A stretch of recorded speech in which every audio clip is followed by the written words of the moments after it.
The beautiful thing about learning is nobody can take it away from you. Everybody wants to go to heaven, but no one wants to die to get there.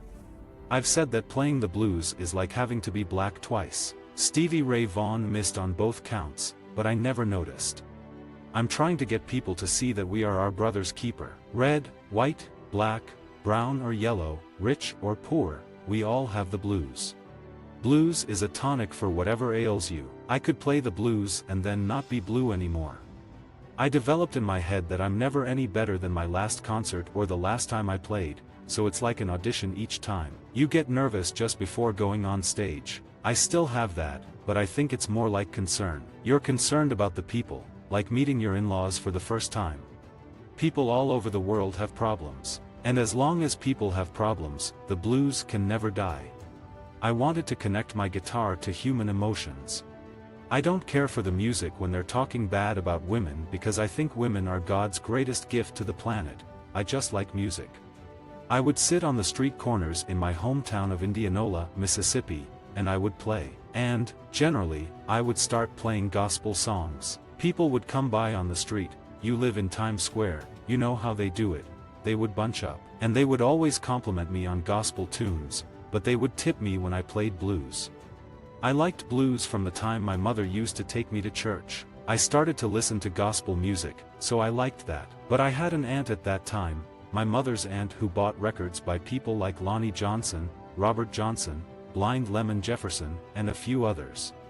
We all have idols. Play like anyone you care about, but try to be yourself while you're doing so. The blues was bleeding the same blood as me. Water from the white fountain didn't taste any better than from the black fountain. I don't try to just be a blues singer, I try to be an entertainer. That has kept me going. I bought my first electric guitar when I moved to Memphis, a Gibson with a Dearman pickup which I used with a small Gibson amplifier. Jazz is the big brother of the blues. If a guy's playing blues like we play, he's in high school. When he starts playing jazz, it's like going on to college, to a school of higher learning. I don't like anybody to be angry with me, I'd rather have friends. Cotton was a force of nature. There's a poetry to it, hoeing and growing cotton. I'm no good with chords. I'm horrible with chords. Nobody loves me but my mother, and she could be jiving, too. Even now, at 82 years old, if I don't learn something every day, you know what I think? It's a day lost. Now, I don't practice every day. I just take the guitar, swear at it. But I should be swearing at myself. But I fool with music. I'm doing something musically all the time, and my ears are wide open for anything I can hear. If T-Bone Walker had been a woman, I would have asked him to marry me. I'd never heard anything like that before. Single-string blues played on an electric guitar. My wife Martha used to call me Old Lemon Face because of my facial contortions when I play Lucille. I squeeze my eyes and open my mouth, raise my eyebrows, cock my head and God knows what else. I look like I'm in torture, when in truth, I'm in ecstasy. I don't do it for show. Every fiber of my being is tingling.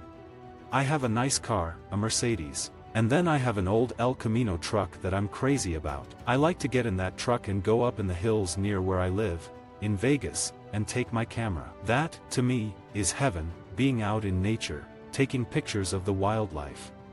I guess you can look at me, and tell I'm the old man. My name is B.B. King.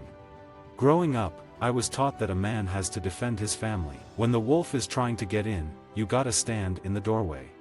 You've heard me call myself a bluesman and a blues singer. I call myself a blues singer, but you ain't never heard me call myself a blues guitar man. Well, that's because there's been so many can do it better and I can play the blues better and me. I think a lot of them have told me things, taught me things. Sometimes I just think that there are more things to be said to make the audience understand what I'm trying to do more. When I'm singing, I don't want you to just hear the melody. I want you to relive the story, because most of the songs have pretty good storytelling. I've put up with more humiliation than I care to remember.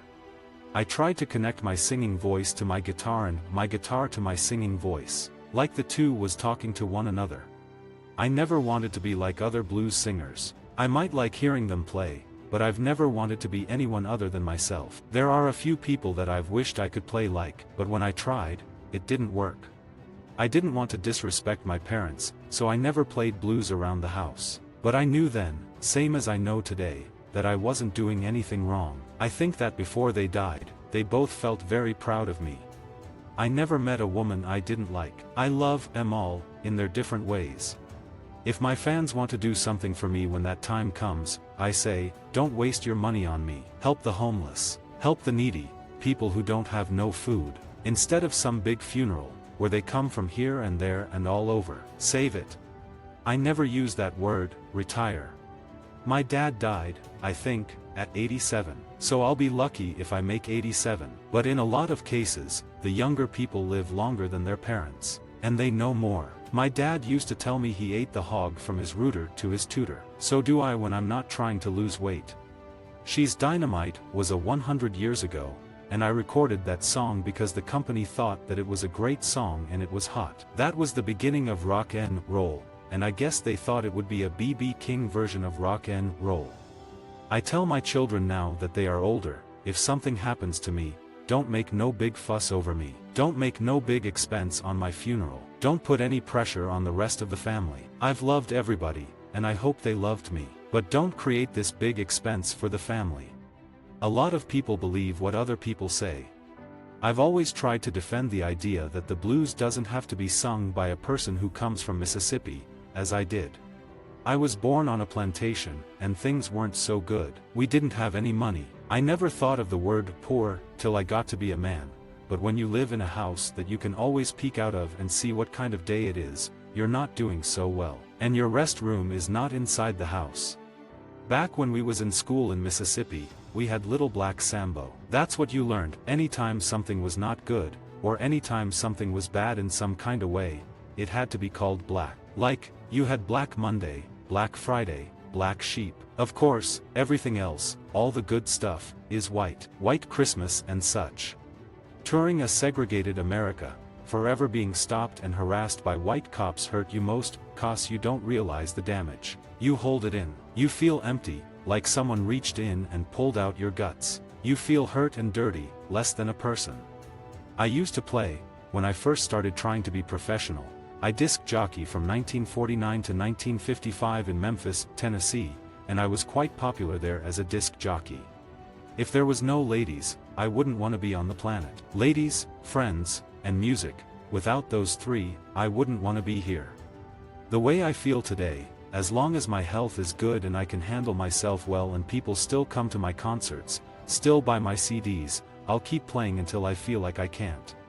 When people treat you mean, you dislike them for that, but not because of their person, who they are. I was born and raised in a segregated society, but when I left there, I had nobody I disliked other than the people that had mistreated me, and that only lasted for as long as they were mistreating me. If you can't get your songs to people one way, you have to find another. I started to like blues, I guess, when I was about 6 or 7 years old. There was something about it, because nobody else played that kind of music. Visit our website for more quotes, quoting.com.